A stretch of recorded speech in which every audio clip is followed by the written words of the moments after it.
왕릉문화작가 이상주입니다.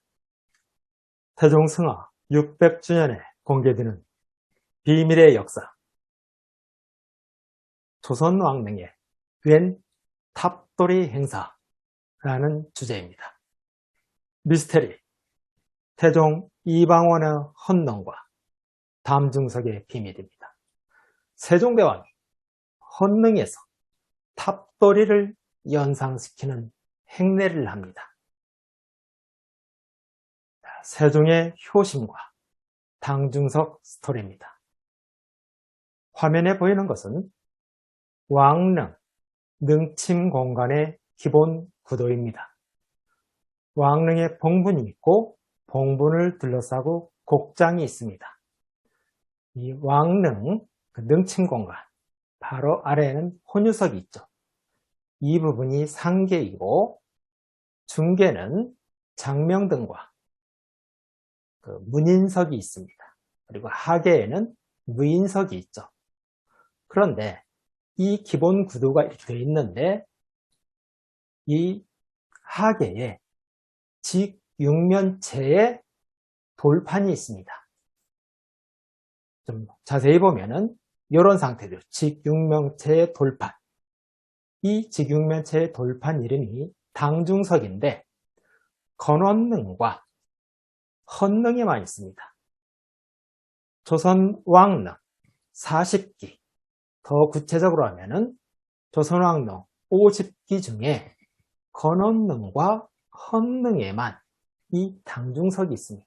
이 당중석에서 세종대왕이 헌릉의 당중석에서 특별한 의식을 합니다. 그 이야기를 살펴봅니다. 조선은 숭유, 억불의 나라입니다. 조선 태조 이성계는 유학의 나라를 선언했습니다. 불교의 흔적을 하나씩 지우고 유교의 나라를 만들어갔습니다. 유교 입국은 태종 이방원에 의해 더욱 강력하게 실천되어 갔습니다. 이방원은 젊은 날 유학을 공부해 조선의 왕 중 유일하게 과거에 급제되었습니다. 태종은 승하한 뒤 자신의 무덤인 헌릉에는 불교식 원찰도 배우지 못하게 했습니다. 아들 세종은 집현전 학자들도 뛰어넘는 유학의 석학이었습니다. 그런데 아이러니컬하게도 태종의 헌릉에서 아들 세종이 불교 행사인 탑돌이와 비슷한 행례를 합니다. 조선 왕릉 중 태조의 건원릉과 태종의 헌릉에는 하계 중앙에 당중석이 있습니다. 건원릉의 당중석은 능침에서 정면 남쪽에 장명등 앞에 있습니다. 길이 1.85m, 폭 1.15m의 크기입니다. 태종의 헌릉에는 담중석이 2기가 있습니다. 태종대왕의 능 정면에 하계에 있고 원경왕후의 능 정면 하계에도 똑같은 크기의 담중석이 있습니다. 뿌리와 본체는 땅에 숨기고 표면만 살짝 드러난 직육면체의 석상입니다. 조선의 다른 왕릉에서는 볼 수 없는 특이한 돌입니다. 능침에서 산 아래를 바라볼 때 중앙에 위치하기에 정중석으로 불려지는데 춘관 통고에는 담중석으로 표기되어 있습니다. 담중석의 용도는 문헌에 실려 있지 않습니다. 유독 건원릉과 헌릉에만 보이는데 어떤 역할을 했는지 설명이 없습니다. 그러나 유추는 가능합니다. 당중석은 불교의 영향으로 볼 수 있습니다. 건원릉과 헌릉 조영 때 고려 공민왕릉을 참고했습니다. 불교 국가인 고려의 공민왕릉에는 공분 앞에 재물을 올리는 석상과 절을 하는 배석이 있습니다. 조선 초기의 왕릉 형태와 제의는 고려의 유습이 남아 있었습니다. 세종 때에 이르러 왕릉 제양에서 불규식 요소가 거의 사라지고 정자각에서 지내는 유규식 제의가 정착되었습니다. 제양 형식 변화에 따라 불교 의례 영향이 당주석, 소전대 등은 설 자리를 잃었습니다. 세종대왕의 능인 영릉부터는 더 이상 설치되지 않습니다. 다만 봉분을 밝혀준 장명 등은 왕실의 권위와 연계돼 후대에도 지속이 됩니다.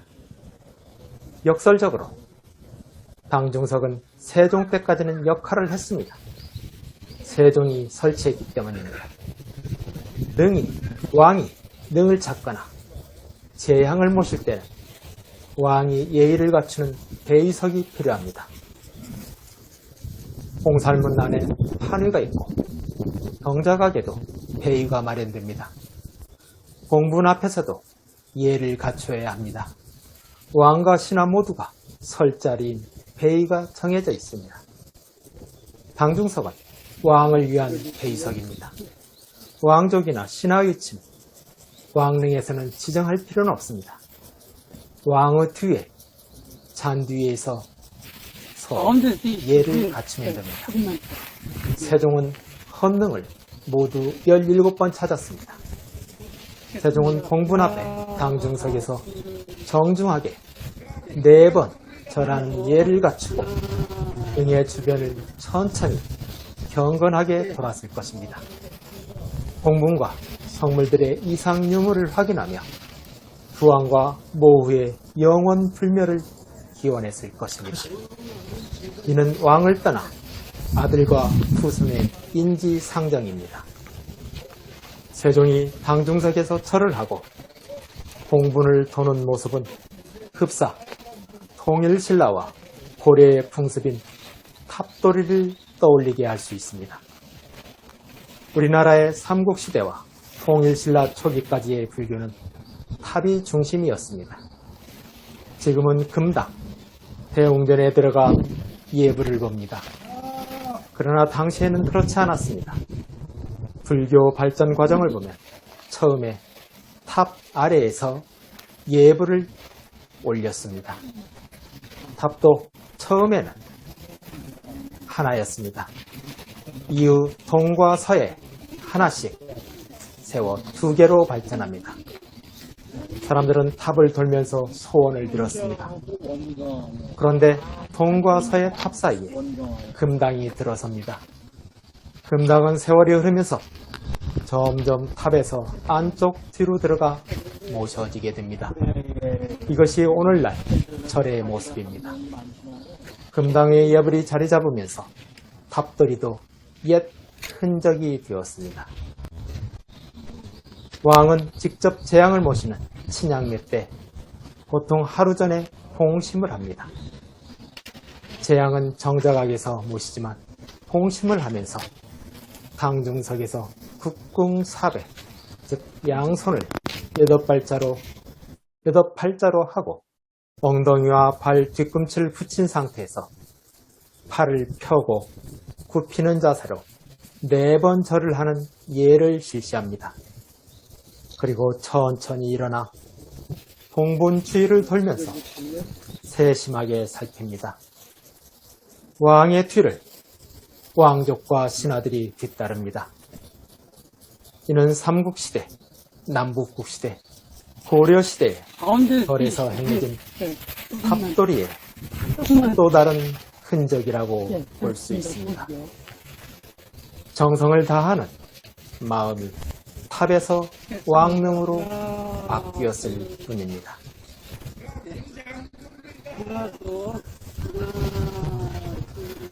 이것이 바로 당중석, 요즘에 정중석이라고 하죠.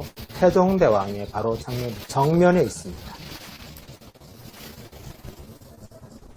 세종은 모두 17차례 헌능에 능침에 올랐습니다. 당중석은 불교의 영향이고 공심 때 공분을 두는 의식은 삼국시대와 고려시대의 민중신앙이 된 탑도리의 또 다른 형태, 시대의 변화에 따른 새로운 왕실 문화라고도 할 수 있습니다. 지금까지 세종대왕이 봉심을 한 태종의 헌능과 당중석에 대해서 말씀드렸습니다. 감사합니다.